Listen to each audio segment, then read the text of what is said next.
At certain times, God has used dreams to communicate with people. One of those people was King Nebuchadnezzar of Babylon, and in Daniel chapter 2, it tells how Daniel interpreted Nebuchadnezzar's dream, in which God provided an overview of world events in the millennia yet to come. Daniel was an intelligent young Jew living in Jerusalem during the late 600 BC. And at this time, the Chaldean Empire, which is also called the Babylonian Empire after its capital city Babylon, was ascending to power under King Nebuchadnezzar. The Babylonian army invaded Judah sometime between 607 and 605 BC, and many Jews, including the children of prominent Jewish families, were taken to Babylon as prisoners. Among them were Daniel and his three friends. Daniel's natural ability and help from God soon led him to an appointment in the Babylonian government. The God of Israel, to whom Daniel remained faithful, gave Daniel that ability to interpret dreams and also presented Daniel with several visions and their meanings. Now we'll see these dreams and visions, which were prophecies of great empires that would exist from that time forward until the second coming of Jesus Christ to earth. So, soon after Daniel entered into the service of King Nebuchadnezzar, the king had puzzling dreams that awakened him from his sleep. At least one of them was so disturbing that the king called for his advisers to tell him his dream and to interpret it. If they don't do so, the king told them that they would be killed.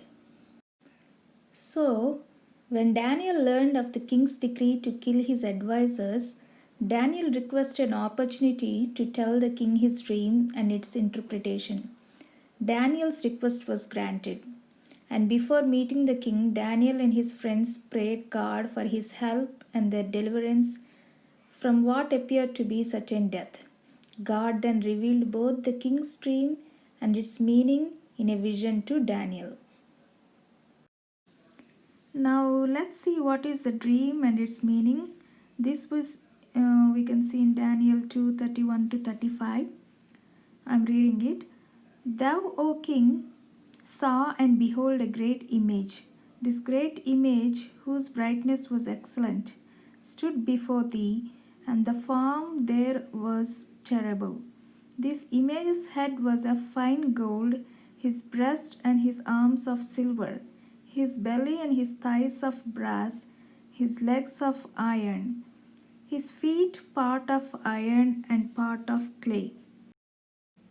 Thou saw till that a stone was cut out without hands, which smote the image upon his feet that were of iron and clay, and broke them into pieces.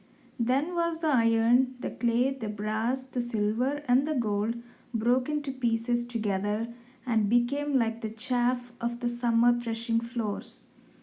And the wind carried them away, that no place was found for them, and the stone that smote the image became a great mountain and filled the whole earth. So, the image represents the world timeline entirely from that time of King Nebuchadnezzar of Babylon to the coming of Jesus Christ, which is the last coming of Christ to judge the world. So, the four metals in the image are diminishing in value.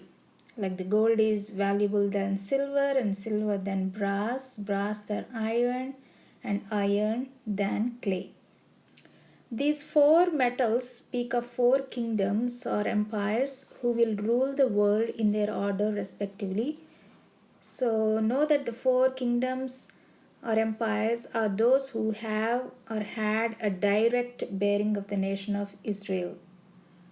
Apart from having a direct import to the nation of Israel, the four governments rule the entire world in their times. The head of gold. The head of gold is Nebuchadnezzar, who was the ruler of Babylonian Empire. And the Babylon Empire was an absolute monarchy and most powerful, strong empire there ever was in the world. So it had an absolute effect and rule on the entire world than any empire there ever was in the world, and Nebuchadnezzar was the ruler of the empire, thus the head of gold. And next comes breast and arms of silver. It is the Medo-Persian Empire. In 530 BC, the Medes and the Persians overthrew the Babylonian Empire, and the reason there are two arms of silver in the image is one arm representing the Medes and the other representing the Persians. The empire of Medes and Persians were inferior to the Babylonian Empire, but they overthrew the Babylonian Empire. Next comes belly and thighs of bronze in the image. The Medes and Persians were overthrown in 330 BC by the Grecians. Alexander the Great conquered the whole world, including the Medes and Persians, when he was about 33 years old.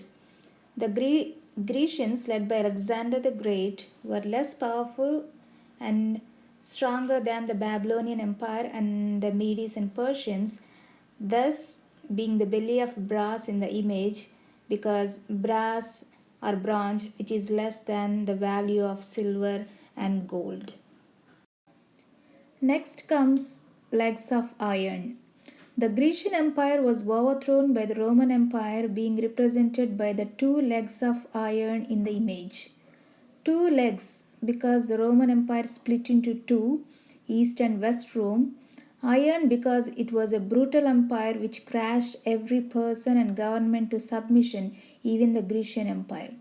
The empire was less powerful and strong than the Grecian Empire, and the Medes and Persians and the Babylon Empire, thus being of iron, as seen from the image, iron is less in value than bronze, silver, and gold. The last empire is feet, part of iron and part of clay, and opinions differ on this fifth empire because some have tried to identify various periods in Europe's history as the clay and iron feet, but others believe that clay iron empire is yet to come. That is the kingdom of the Antichrist, which will be revived Roman Empire. And but we know according to the Revelation 17 that the Antichrist will lead a coalition of 10 nations, and we have to also remember that these 10 toes represent 10 kings, um, which is still in the future, a union of 10 kingdoms that will hand its power to the beast of the book of Revelation for only a short time before crumbling apart, because iron does not bond well with clay. Today it appears that this final revival of Roman Empire will emerge from nations currently in the European Union.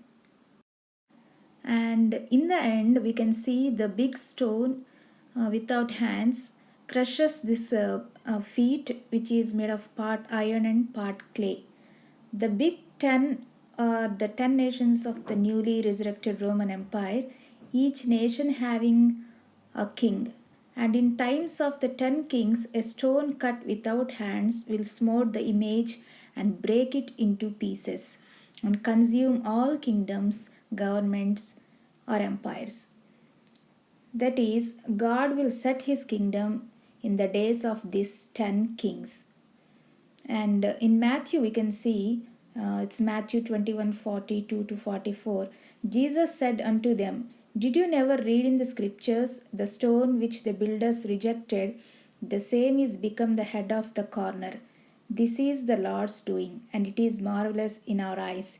Therefore say I unto you, the kingdom of God shall be taken from you and given to a nation bringing forth the fruits thereof, and whosoever shall fall on this stone shall be broken. But on whomsoever it shall fall, it will grind him to powder. Look keenly at the last verse. And whosoever shall fall on this stone shall be broken. But on whomsoever it shall fall, it will grind him to powder. So, what is the meaning?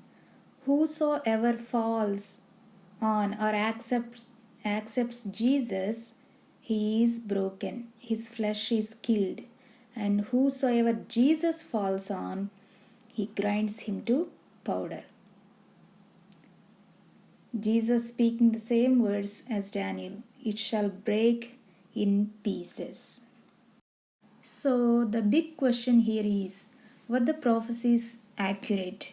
Have the events that God foretold through Nebuchadnezzar's dream come to pass?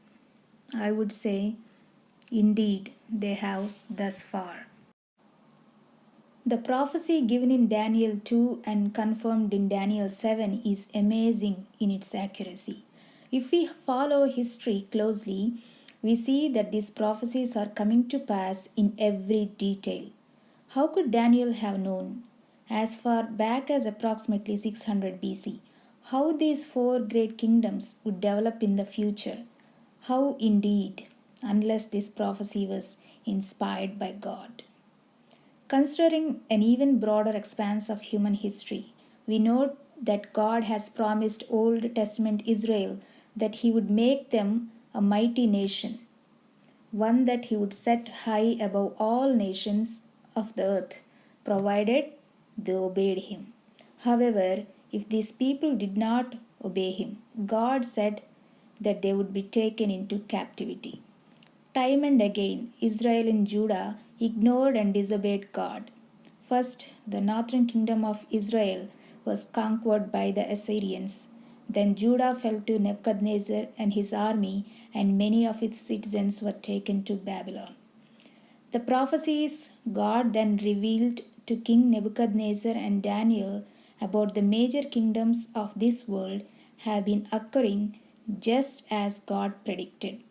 These prophecies also predict the coming of God. The question is, will you be part of it?